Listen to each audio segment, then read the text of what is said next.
Hello and welcome back to Sitting Down Sunday. Yeah, good enough. Sitting Down Sunday. Johnny Tiger and Kitten. Kitten. Yeah, you guys are literally going to be seeing a kitten wandering in and out of the frame, blocking mommy kitten from view. And here I am. I don't think you guys can actually see me. I'm to the side. Uh, but that's okay. You don't really have to look at me. That's why. Now, let me adjust the headset. Okay. I'm going to put the headset down so that between me and Kitten, And uh, hopefully somebody doesn't lay on it. excuse me if it's a little bit fuzzy right now. There we go. That should be good. Okay, so there we go. Sitting down Sunday. We have missed the last two episodes, but there's a good reason for that. Friday just turned out to be super busy. We had a dinner invitation, and then went out for the karaoke after that. Uh, Yesterday, Saturday, we went to the funeral of our good friend James. Yeah. Got to I got to do a eulogy. Never did a eulogy in my life, so that was pretty tough. And he did outstanding.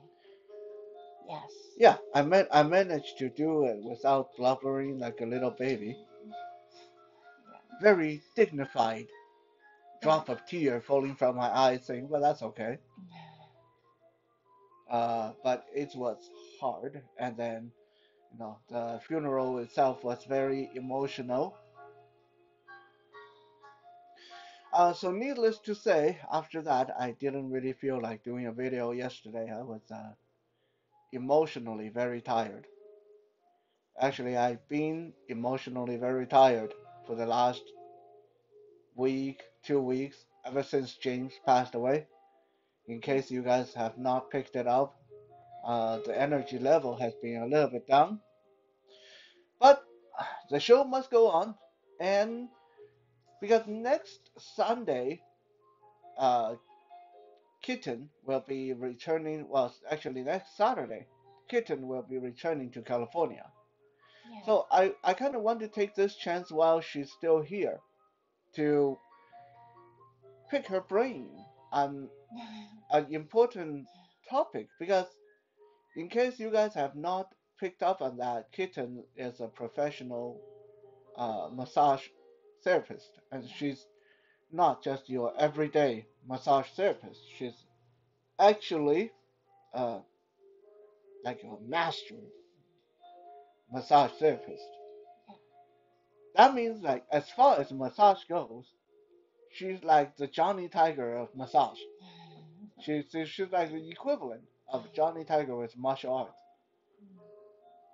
Maybe even better. Just to give you guys a bit of a context, um, and I talked about this before.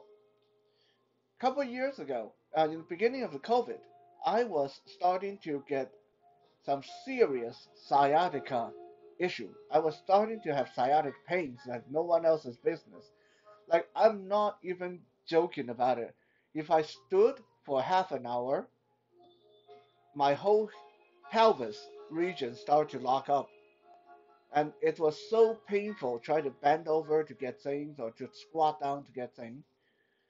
It got to the point where I couldn't do burpees. I couldn't do uh, proper push-ups. I couldn't do my kicks. Like my kicks were so wimpy. Uh, when it got really bad, like anytime I kick, I couldn't put force into it because the shock from the impact would hurt me a lot more than it would hurt my opponent. And I was getting to the point where I was thinking, God, like what's up with this? Do I need surgery? Do I need corrective surgery? Do I like? And I researched and researched, and I couldn't get a proper answer from anybody. Some people said, yeah, you need surgery. Some people said, no, you need to take steroid. Some people said, no, you need to take this supplement. And I did try a few supplements. I tried magnesium, but some people said it would work. It didn't. I tried ashwagandha. Uh, some people said it would help. No, it didn't. I still take ashwagandha supplement sometime, but not for that because, like I said, it didn't do anything for sciatica. I take ashwagandha now. It's a more of a topic for another day, but I take it because it's great for helping you have really quality sleep. But it doesn't make you sleepy like magnesium. Magnesium, when you take it, sometimes it knock you the hell out. Ashwagandha, you take it, it doesn't make you sleepy, but what it does is when you finally get to sleep, you have really solid sleep. Mm.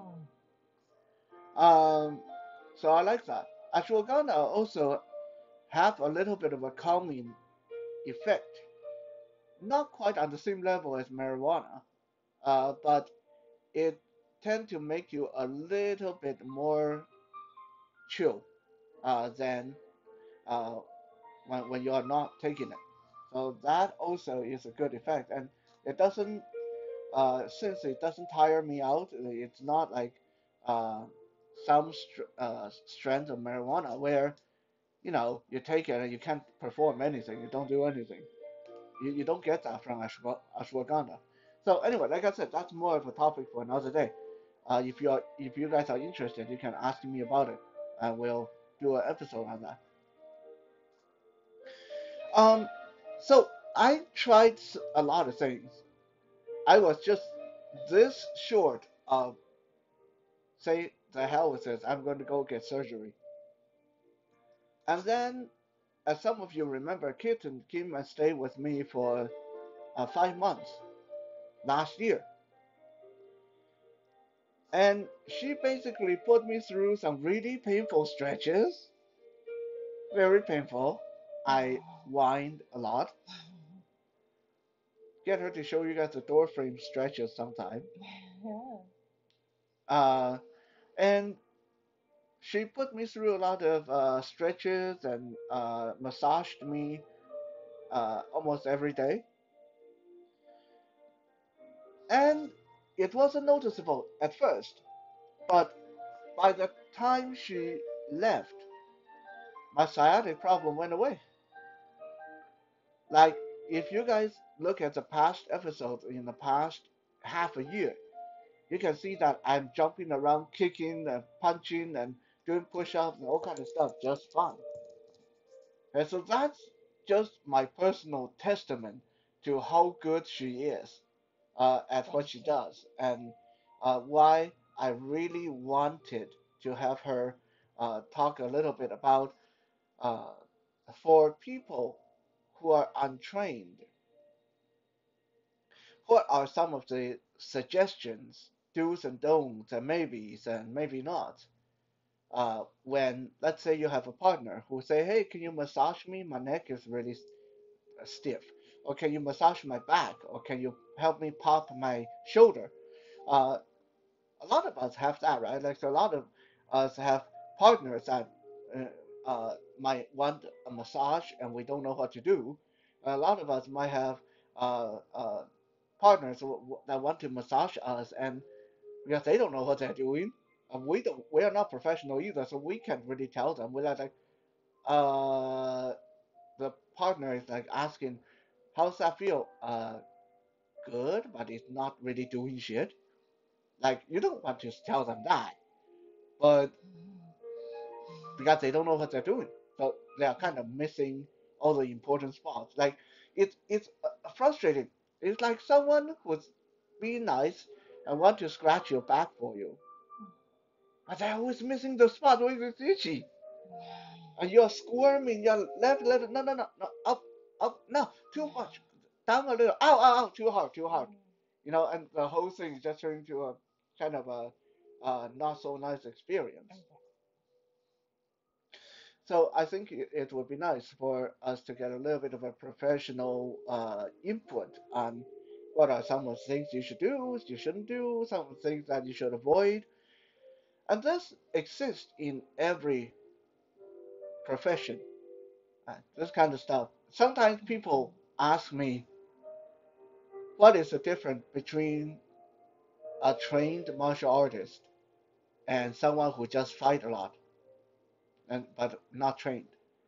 And I said, well, mostly it's when you're trained, and I'm assuming you're well trained because training have many different levels in martial art, as you guys can tell.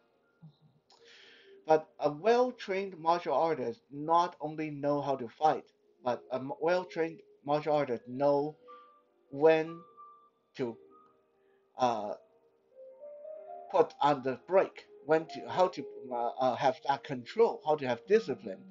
A well-trained martial artist know how much is too much, when to let go, when to put under pressure, how to conserve energy, um, and all that stuff.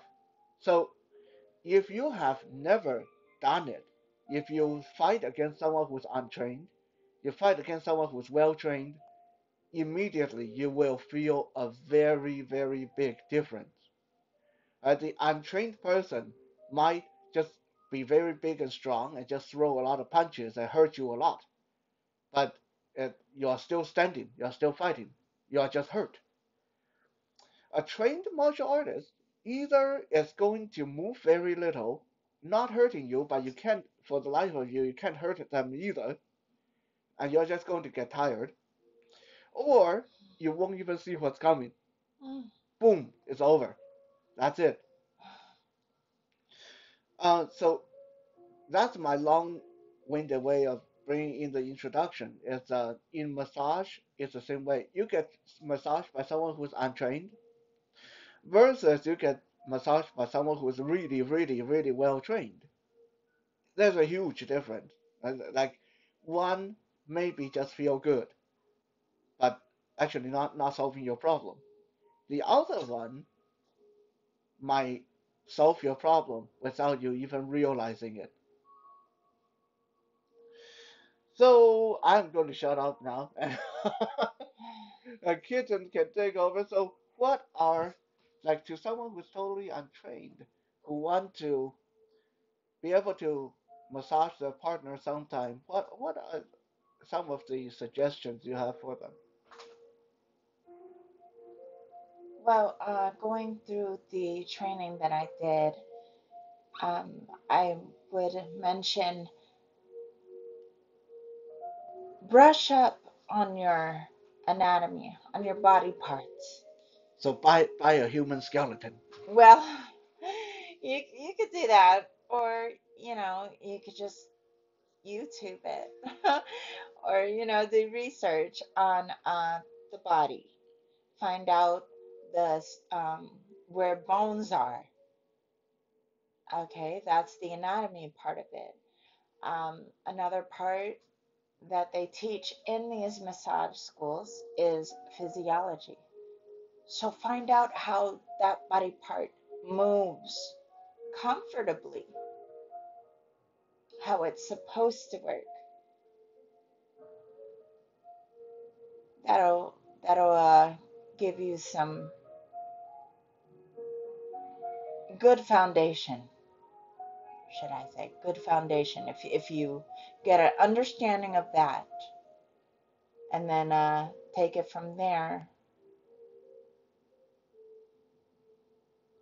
I actually, speaking of learning anatomy, I remember a funny little story about that because I had a friend who went to, he was dating this girl and they were meeting at her place for the first time.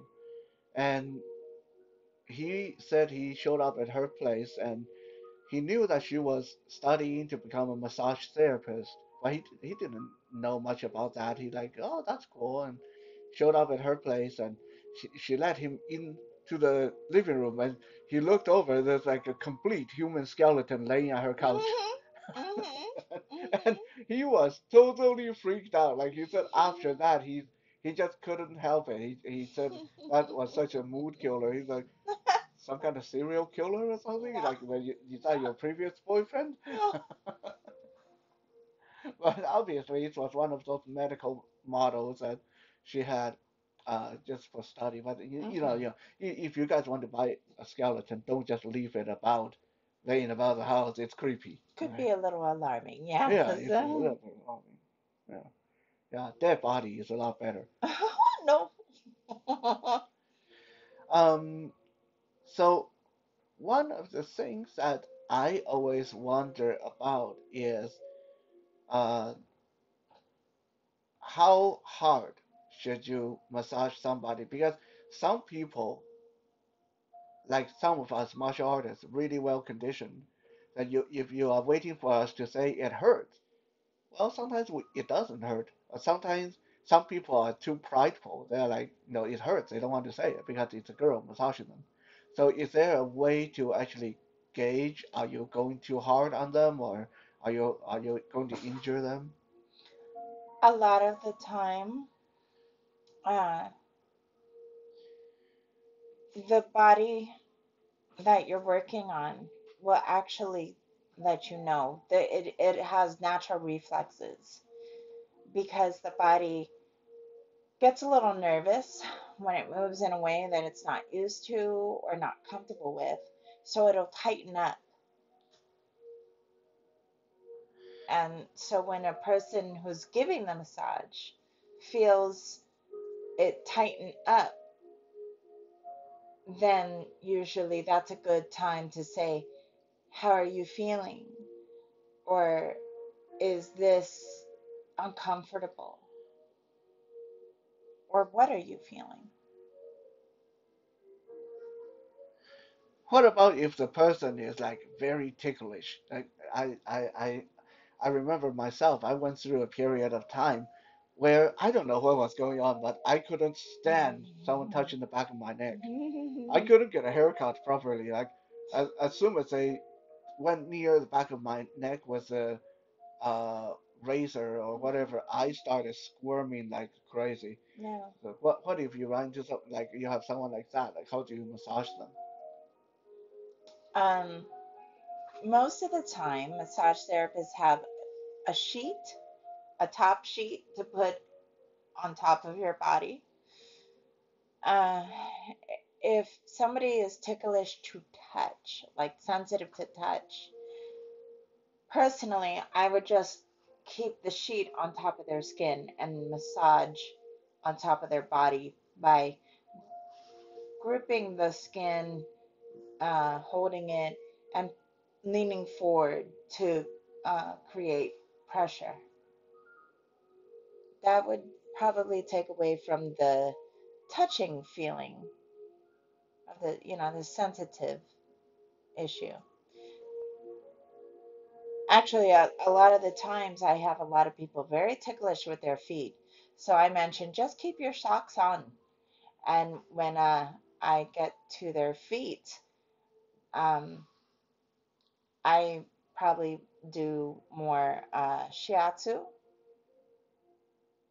the Eastern modality, or oscillation, which is pressure and uh, shaking. Shiatsu sounds like a ninjutsu. You grab the nearest swords off the wall and have at it. Uh, um, so when you're massaging somebody,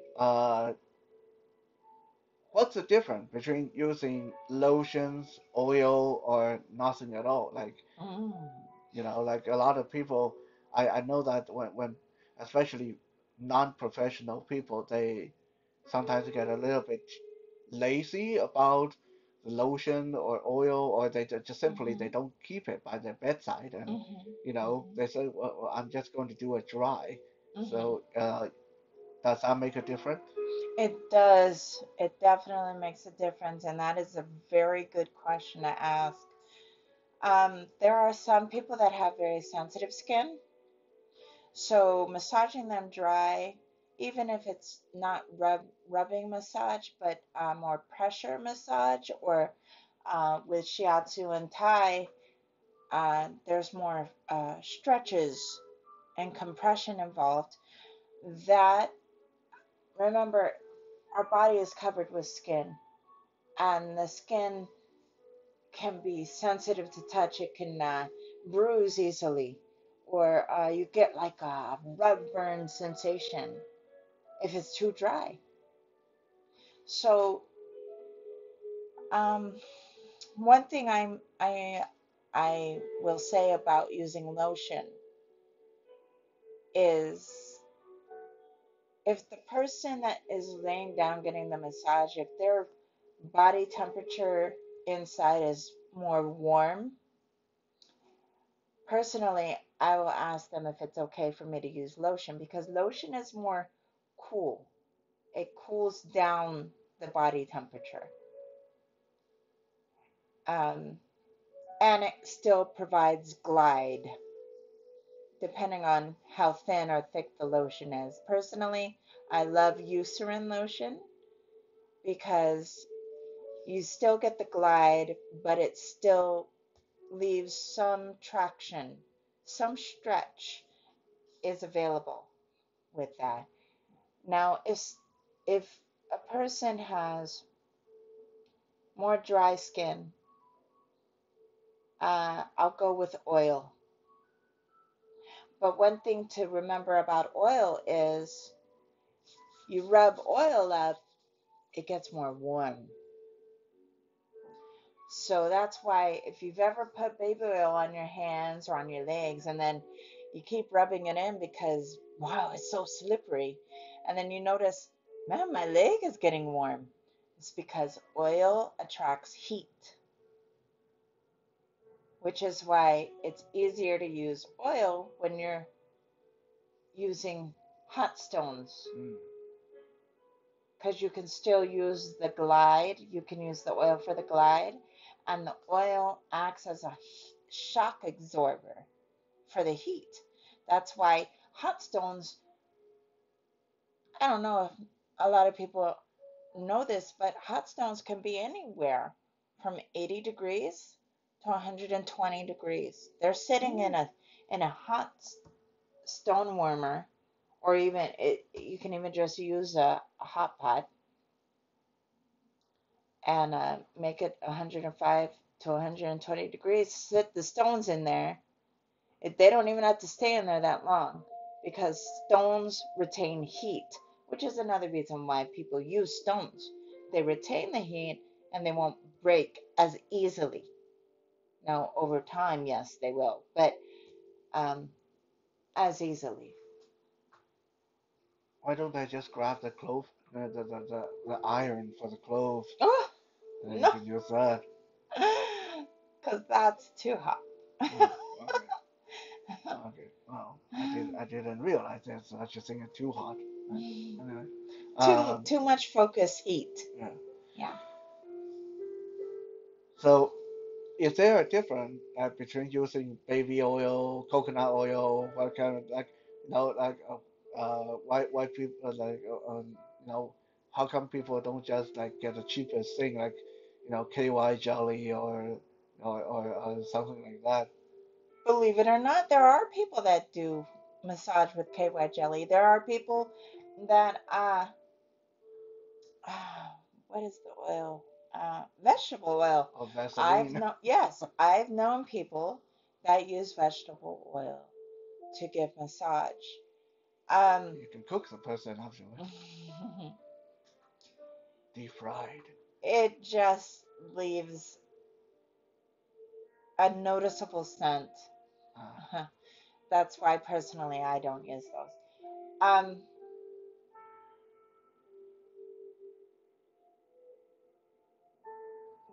I'm sorry, what was the exact question you like asked? you Why? know, why do you why would you use like coconut oil rather than Oh, mm, I don't know, hot chili oil.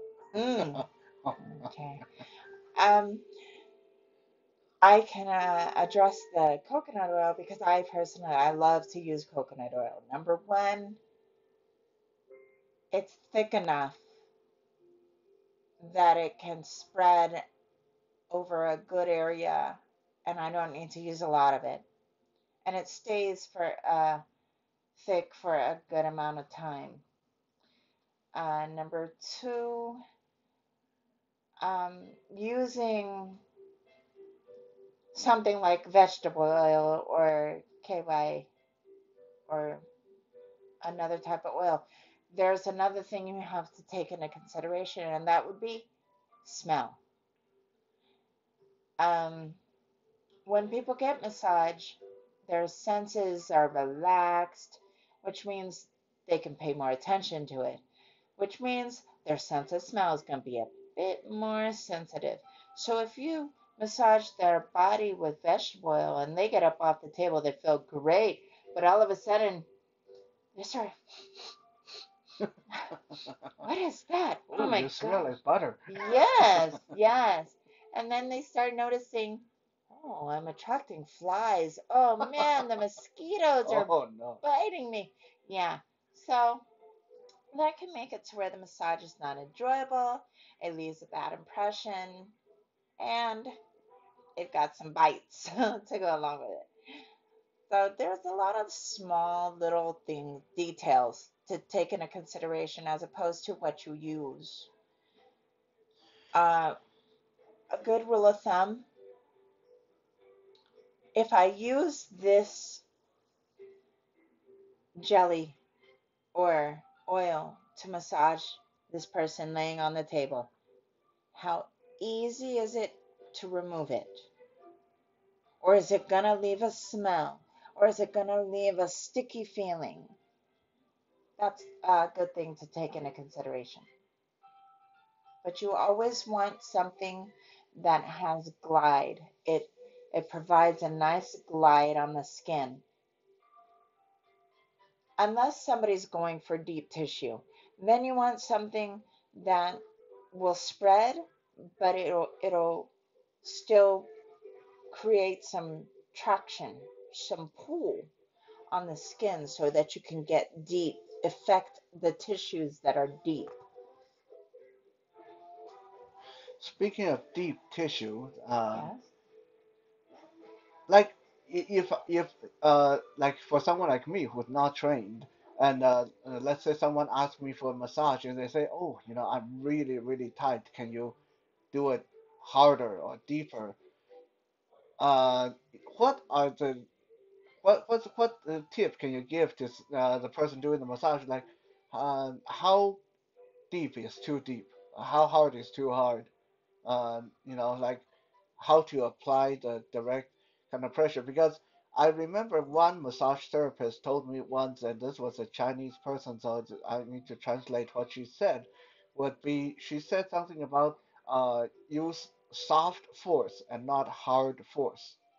I'm still trying to kind of figure out, like from a martial art point of view, I know a sort of what that means, but from a massage point of view, how would you explain that to people who are not trained?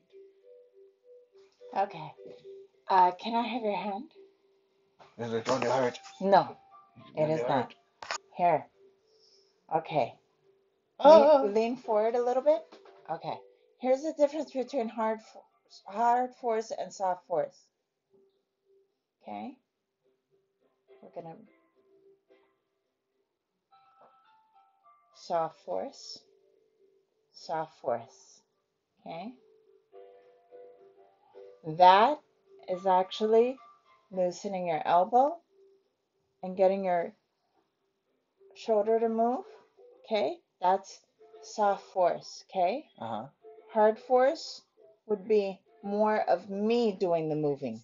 This hard force, hard force, hard force, hard force.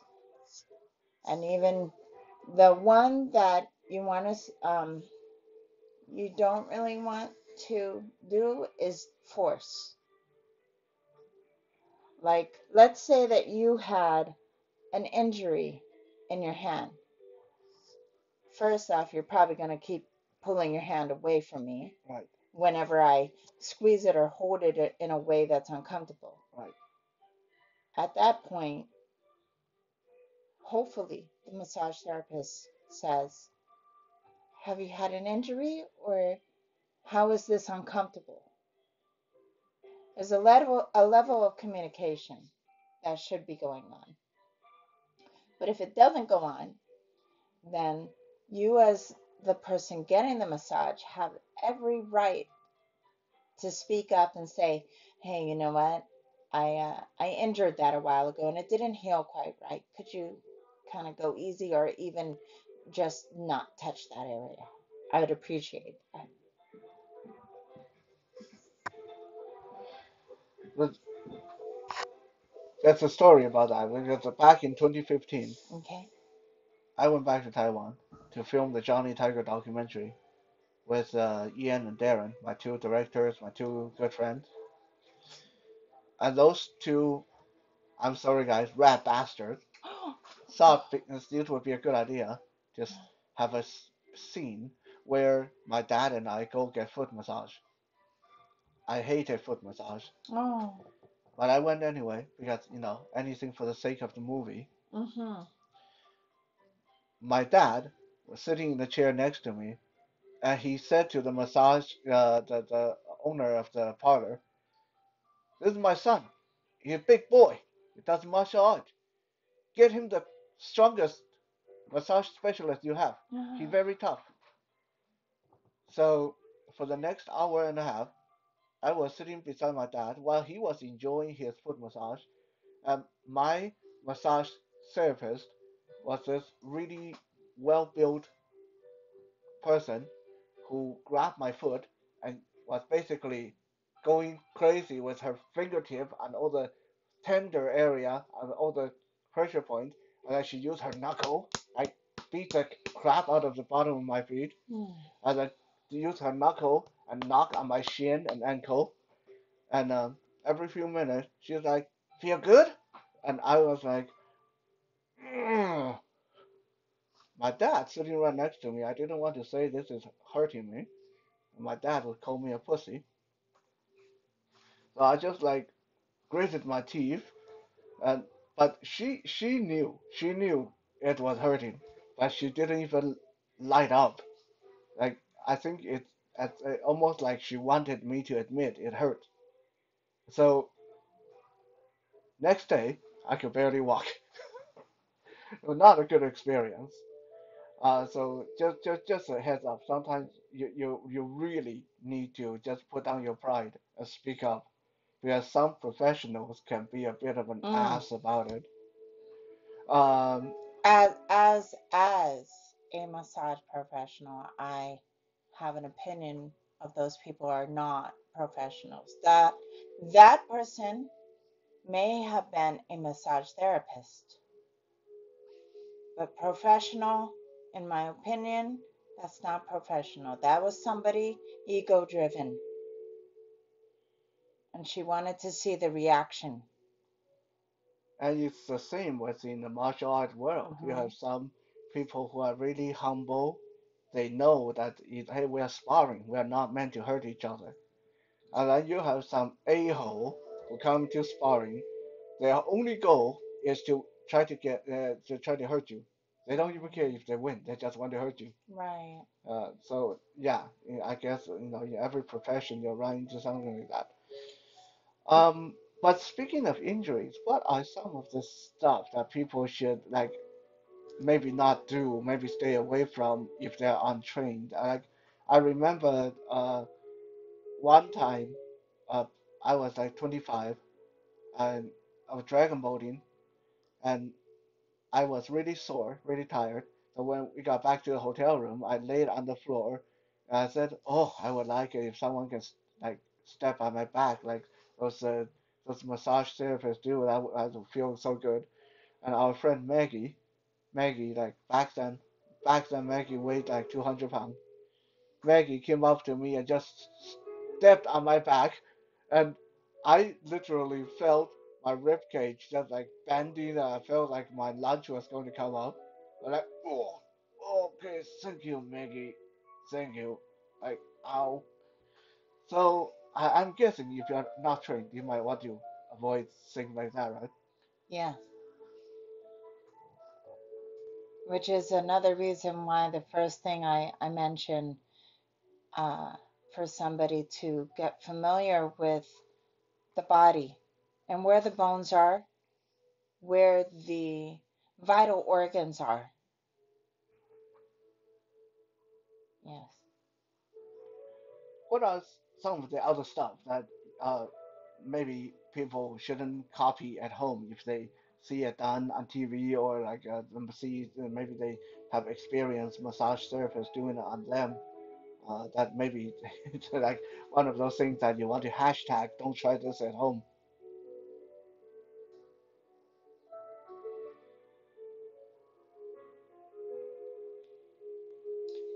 Uh, any joint manipulation or the traction, like I like to do a lot of traction, which is stretching. But there's one where and I've done this on you before, where I pick up you're laying on your back, face up, and you're relaxed, and I pick up your foot. I have one foot on the top of your foot, close to your toes, and one foot on the bottom. I mean, one hand on the bottom of your heel.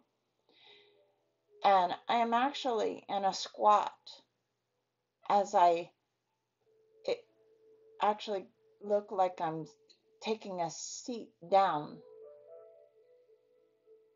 And it actually creates some traction, a pull on your leg to where it pulls it down away from your hips.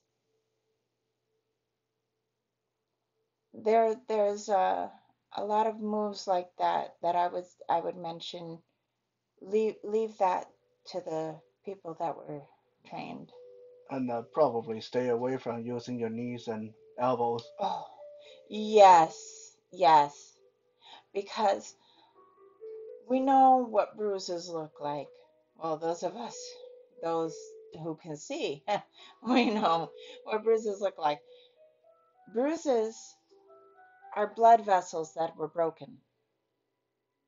So that means there's a little tear in the blood vessel, which is where the discoloration comes from with a bruise.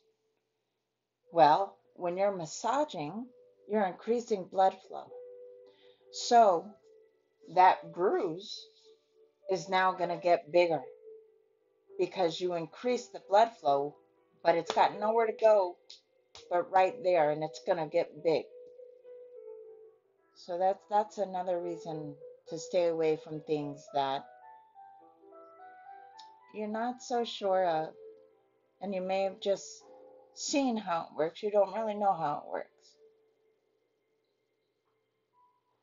Yeah, actually, that happened so much. Like, uh, Mm. a lot of time when you're on a sport team, you got a bunch of athletes, and then you are going to always have this strong bull in the china shop type that you're saying, "Oh God, I slept wrong today. My neck is like kind of this kink in my neck." They're going to this guy's going to come up. I know what to do. Grab your head. Mm. Oh, now you Mm. can't even look to the left. Yeah. So if you're not sure what you're doing, maybe avoid doing something like that. Human Yes. body is pretty delicate sometimes. Oh, yes. Um, Now this one is something from my childhood because when I was a teenager, my dad, my dad lifted a lot of weights, so he was always very, very tight and stiff. So before he went to bed, he would call me and my brothers, the three of us. One work on his back, one work on his leg, one work on his arm. We didn't know what we were doing. And he was tight as heck. Like massaging my Mm. dad was literally like massaging a marble statue. Oh, wow. And he's laying there, falling asleep. And we didn't like back then. I wish someone would tell me when to stop, when is a good time to stop. Because trying to ask my dad, how long? My dad give you an answer like, you stop when I tell you to stop. Mm. Okay, but we've already been here for 4 hours, Dad. Mm. So is there a guideline? Like when you're massaging someone, when is a good time to say, hey, oh, I think you had enough. Well, personally, I always go by when I get tired. A person's body will tell them, I've had enough. This is all I can do. Now, if you haven't gotten tired, and let's say that, dear old dad, he said, come massage my back. Well, if you've done everything that you know how to do for loosening the back, well then just say, well, I've done everything I know how to do with loosening the back. I'm actually getting a little tired. I'm going to stop. Or, even if it's the type of parent that, no, no, you're not tired. Well, then I guess the most PC way to do it is just to walk out of the room. Because I've mentioned this before, probably a while ago, but our muscles in our body are way more emotional than we could ever be on our most testiest days, which is a big reason why when we get stressed out, first thing to do, our neck gets stiff, our shoulder blades start wanting to be so heavy, and our back just turns into a question mark. It's because our bodies are heavy and our muscles get tired. They get tired. If they're emotionally sad and going through stress, they don't want to work either. So a really nice gesture to your body would be to get adequate amount of sleep and find something to that brings yourself peace, like listening to music or even playing chess or sitting in the yard with some beautiful flowers. Whatever it is that brings you peace, that your body can absorb and relax to. Speaking of getting tired, though, this was actually lead right into our next question is sometimes when you're not trained at massage, most people they either just rub with a palm gently, which might feel good, but like if you actually need a massage, it's not doing anything Mm-mm, for you. mm-mm, Or some people use their fingertip, like they see on TV, and massage parlors, people use their fingers and squeeze and mm, poke, but they get really tired really quick. mhm. So what are some of the tips you can give to people? Like, okay, let's say you're not trained, you haven't done all the exercises, and you get tired very easily. How can you conserve energy and still massage your partner? Conserve energy. Well, it was pointed out to me that when we use our fingers and our hands, uh, it's more focused movement, more fine movement. So if you use the back of your hand,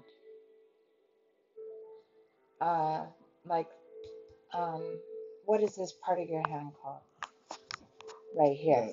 The the like above the knuckles, the back of your hand, yeah. Yes, the back of your hand, um, depending on your fingers, you know, if you have arthritis or carpal tunnel, I don't suggest you use the back of your fingers, but using the back of your hand to rub somebody, and then you'll notice you can actually uh, massage for a longer time if you don't use your fingers. Um, you can even use this part of your forearm right here, So right that's there. the soft part, not The the soft bony part, part on the other not hand. the bony part, not the bony part, and try to stay away from elbows when When you don't know when what you you're don't doing. really know how it feels. When you don't really know how it feels. Yeah. Yeah, seriously, guys. Like elbow is like if you're not sure what you're doing, just don't. Like yeah, uh it's almost like a super mood killer. I remember one time I had a friend who was massaging me, and I was like, can you like put a little bit more pressure? And like it's really tight over there where you're doing it, and what you're doing feel good, but you can push a little bit harder. And rather than saying anything, she immediately went to her elbow and just like elbow dropped me on the side of my spine, and it was like instantly, ow, ow, ow, ow, ow. Okay, okay, never mind. Yeah, yeah. Oh, you know, uh, not cool. So try not to do that. Um, you know. Now, I think isn't it like martial art too, where rather than using your muscles, sometimes if you want to massage someone longer, you can use momentum and your body weight to be a little bit more productive. Oh yes, yes, I've definitely done that. Yes. Um, when we used to massage my dad, seems like the kind of massage he wanted was, give me your arm. Where's Oh, your arm? right here. The kind of massage he wanted was just like take your hand and Okay. hammer that for 3 hours. What is Okay. that? Um, I would say tapotement, but tapotement is a French term, and tapotement is more light. So yeah, that would be pounding. That's in shiatsu. Oh, okay. Yeah, and Thai. Shiatsu and Thai modality. More of the Eastern philosophy of massage do more of the pounding and compression and deportment. Yeah. Here's a confession that when I finally, because like I said, a lot of time we got trapped massaging him for 3 hours. Every time he fell asleep, we thought, oh yeah, finally, done. As soon as we got off the bed, he woke up. Where are you going? Oh. Hmm. Uh, so how I finally got my dad to convinced to not to get me to massage him was every time he asked me to do it, I would put all my effort into it. I'd go super hard, super hard. I would leave bruises. I would make him not able to move for the next 3 days. After a couple of times, he's like, "Okay, I need you guys to come give me a massage. Johnny, you stay put. You suck. I don't want you to touch me." Hmm. So my poor brothers ended up having to do it. Just the two of them. Uh, so yeah, massage is in many ways like martial arts. It's almost like a flip coin of martial arts. Like massage is like you still have to learn joint manipulation. You need to learn how to put pressure. You need to learn how to affect a person's muscles, but you do it for healing. The martial art, we do it for destruction. So it's almost like two sides of the same coin. That's why I always said people who are good with massage, it doesn't take much for them to be good at martial art because they already know the basics. Yeah, I told Kitten that before. Yeah. You want to be effective in self-defense. Just take everything you know in massage and reverse it. Whatever feel good, do the opposite. It's basically like that. So this is also why people say don't ever get into a fight with a surgeon, a doctor. They know how to hurt you. Yeah. Some of them might not have trained in martial art, but they know the anatomy. They know where to hit you to make it hurt really bad. Yeah. Yeah. Um. So we want to thank Kitten for her time, and it's Well, getting late. thank you, Johnny. We're going to go grab something to eat. Yes. I'll be back in a little bit for some Soul Search Sunday. For now, have a good night. Good night.